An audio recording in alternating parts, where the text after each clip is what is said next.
Hello, നമ്മുടെ വർക്കലയിൽ 150ൻ്റെ കട വന്നല്ലോ, പോവാം. അങ്ങനെ രാവിലെയാണ് ഞാൻ ബസ് സ്റ്റോപ്പിൽ വന്നിരുന്നു കേട്ടോ. ഞാനും അമ്മയും കൂടെയാണ്. അമ്മ പകുതി വെച്ച് കയറത്തേ ഉള്ളൂ. അങ്ങനെ ബസ്സൊക്കെ കയറി ഞങ്ങളിവിടെ ഇറങ്ങി. വർക്കല മൈതാനത്താണ് കേട്ടോ, വർഷമേഘ ഓഡിറ്റോറിയമാണത്. അങ്ങനെ അങ്ങോട്ട് കയറി ഇപ്പം തന്നെ കണ്ടോ, ഇതെല്ലാം 150, ഏതെടുത്താലും 150. അതുപോലെ ചെരുപ്പ്, ബാഗ്, അതുപോലെ കണ്ടോ ഈ ഐറ്റംസ്, ഈ പാവക്കുട്ടി എല്ലാം, ഇത് ഏതെടുത്താലും 150 കേട്ടോ. പല പല കളക്ഷൻസിൽ കിടപ്പുണ്ടായിരുന്നു. എനിക്കാണെങ്കിൽ ഏതെടുക്കണമെന്ന് അറിയത്തില്ലായിരുന്നു. അങ്ങനെ കണ്ട് ഇതൊക്കെ പറക്കിയെടുത്ത് നോക്കുക കേട്ടോ. കുറേ നോക്കിയിട്ട് ഞാൻ ഒരെണ്ണം സെലക്ട് ചെയ്തു. കണ്ട് ഇതാണ് എടുത്തത്. അത് കഴിഞ്ഞ് ഇതെല്ലാം 150 കേട്ടോ. അതുപോലെ പ്ലേറ്റൊക്കെ ഉണ്ട്, അതൊക്കെ സെറ്റോടെയാണ്. അത് കഴിഞ്ഞ് കിച്ചൺ സെറ്റ്, അങ്ങനെ കുറേ ഐറ്റംസൊക്കെ ഉണ്ടായിരുന്നു. എല്ലാം ഏതെടുത്താലും 150. അങ്ങനെ കുറേ സാധനങ്ങളൊക്കെ ഞങ്ങൾ പറക്കിയെടുത്തു.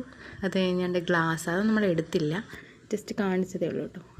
അതൊക്കെ കഴിഞ്ഞ് കണ്ട് ഇതിൽ നമ്മൾ എന്തൊക്കെയോ എടുത്തായിരുന്നു. അങ്ങനെ അതും എടുത്ത് കണ്ട്. ടോയ്സൊക്കെ 150. ഇതൊന്നും ഞാൻ എടുത്തില്ല, ജസ്റ്റ് വീഡിയോ എടുത്തേ ഉള്ളൂ, ഇതൊന്നും എനിക്ക് ആവശ്യമില്ല. അങ്ങനെ അതൊക്കെ കഴിഞ്ഞ് ഞങ്ങൾ ഇറങ്ങി നേരെ ഹോട്ടലിൽ കയറി. പുന്നമൂട് ചന്തയിലാട്ടോ പോയത്. ഇവിടുന്ന് കുറച്ച് മീനൊക്കെ മേടിക്കണമായിരുന്നു. അങ്ങനെ 2-3 ഐറ്റം മീനൊക്കെ മേടിച്ചു. അത് കഴിഞ്ഞ് പിന്നെ ഞങ്ങൾ നേരെ കുറച്ച് സാധനം കൂടെയൊക്കെ മേടിച്ചിട്ട് നേരെ ബസ്സിൽ വീട്ടിൽ പോയിട്ട് പിന്നെ ഞാൻ മേടിച്ച സാധനം ഡ്രാഗൺ ഫ്രൂട്ടായിരുന്നു. സത്യം പറഞ്ഞാൽ കഴിച്ചിട്ടില്ല കേട്ടോ. കുറേ വീഡിയോസിലൊക്കെ കണ്ടെങ്കിലും ഭയങ്കര ടേസ്റ്റായിരുന്നു എനിക്ക് കിട്ടിയത്. അത് കഴിഞ്ഞിട്ട് ഒരാളിവിടെ ഇങ്ങനെ അമ്മയുടെ പുറത്ത് കയറി കിടക്കുക കേട്ടോ. അപ്പോൾ ഇത്രയേ ഉള്ളൂ. ബൈ.